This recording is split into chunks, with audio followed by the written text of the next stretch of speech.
இறையேசுவில் பிரியமான மாதா தொலைக்காட்சி நேயர்களுக்கு வணக்கம்.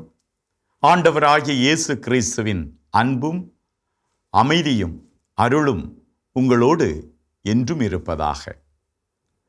ஆண்டவர் உன்னிடம் கேட்பது உன் பையில் உள்ள பணம் அல்ல, உன் இதயத்தில் உள்ள அன்பு.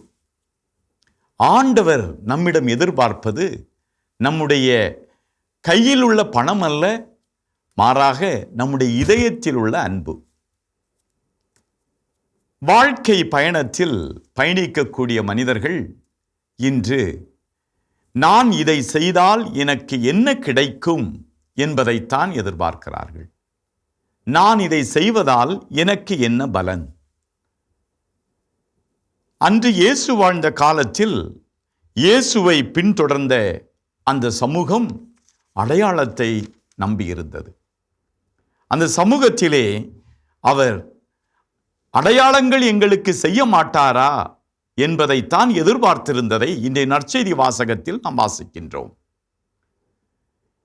ஆனால் இயேசு இந்த தலைமுறையினர் அடையாளம் கேட்கின்றனர், இறைவாக்கினர் யோனாவின் அடையாளமே இவர்களுக்கு கொடுக்கப்படும் என்று இயேசு சற்று கோபத்தோடு அந்த தலைமுறையினரை பார்த்து சொல்வதை பார்க்கிறோம்.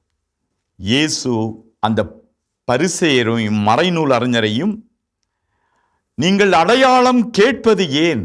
உங்களுடைய வாழ்க்கையில் நான் செய்யக்கூடிய செயல்கள் உணவு கிடைக்குமா என்று ஏங்குகிறீர்கள். இவர் இந்த மனிதரை குணப்படுத்துவாரா என்று நம்பிக்கையோடு என் பின்னே வந்து கொண்டிருக்கிறீர்கள். ஆனால் உங்களுடைய நம்பிக்கை குறைவுபடுகிறது. நீங்கள் கடவுளாகிய ஆண்டவர் அவருடைய ஒரே மகனை இந்த உலகிற்கு அனுப்பி அவர் மூலமாக இந்த மானிட குலம் மீட்கப்பட வேண்டும் என்ற ஒரு செயலை அவர் செய்கிறார். அந்த செயலை செய்யக்கூடிய நான், என் மீது நீங்கள் நம்பிக்கை கொள்ளவில்லை. நீங்கள் எதிர்பார்க்கக்கூடியது அடையாளம். எனவே கடவுளுடைய அந்த அடையாளத்தை கொடுக்கக்கூடியவர் அன்பானவர். அந்த அன்பை உங்களுடைய இதயத்திலிருந்து நீங்கள் பிறருக்கு கொடுங்கள் என்பதைத்தான் நான் பார்க்கிறோம். எனவே தான் ஆண்டவர் உன்னிடம் கேட்பது உன் கையில் உள்ள பணம் அல்ல, மாறாக உன் இதயத்தில் உள்ள அன்பை நீ பிறருக்கு கொடுக்க வேண்டும் என்றுதான் சொல்லப்படுகிறது. அன்புமிக்க சகோதரர்களே, வாழ்க்கையில் நம்முடைய செயல்கள் அடையாளத்தை நம்பி மட்டும் இருந்தால் நம்முடைய வாழ்வு உண்மையாகவே மகிழ்ச்சி தராது. நான் ஒரு பயணம் செல்கிறேன், ஒரு திருப்பயணமாக இருக்கலாம், இல்லை நான் ஒரு செயலை செய்வதாக இருக்கலாம். இதன் மூலமாக எனக்கு கிடைக்கக்கூடிய பயன் என்ன, இதன் மூலமாக எனக்கு கிடைக்கக்கூடிய பலன் என்ன என்று நினைக்கின்ற பொழுது கடவுள் இப்படிப்பட்ட ஒரு தலைமுறையினரைத்தான் அன்று கடுமையாக கோபப்படுகிறார். நம்முடைய வாழ்க்கையிலே நாம் இந்த தலைமுறையில் வாழ்ந்து கொண்டிருந்தால் நாம் இறைவன் பக்கம் திரும்ப முடியாது என்பதை நாம் உணர வேண்டும்.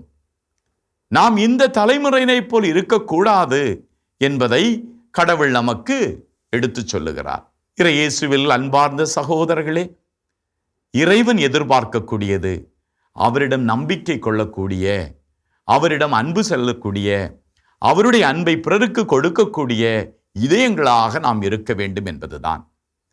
எனவே இந்த உலகில் உள்ள பணத்தையோ பதவிகளையோ நம்பி வாழக்கூடிய ஒரு சமூகமாக நாம் இல்லாமல் கடவுளை தேடுகிற, அந்த கடவுளை, நீதி நிறைந்த கடவுளை, இரக்கம் நிறைந்த கடவுளை நம்முடைய வாழ்க்கையிலே நம்பிக்கையோடு வாழக்கூடியவர்களாக வாழ இறைவனிடம் நாம் பயணிக்க வேண்டும். எனவே இந்த அருமையான நாளிலே நாம் அடையாளம், சடங்கு இதெல்லாம் நம்முடைய வாழ்க்கைக்கு முக்கியம் அல்ல, மாறாக கடவுள் மீது நம்பிக்கை கொள்வதுதான் முக்கியம் என்பதை உணர்ந்து கொள்வோம்.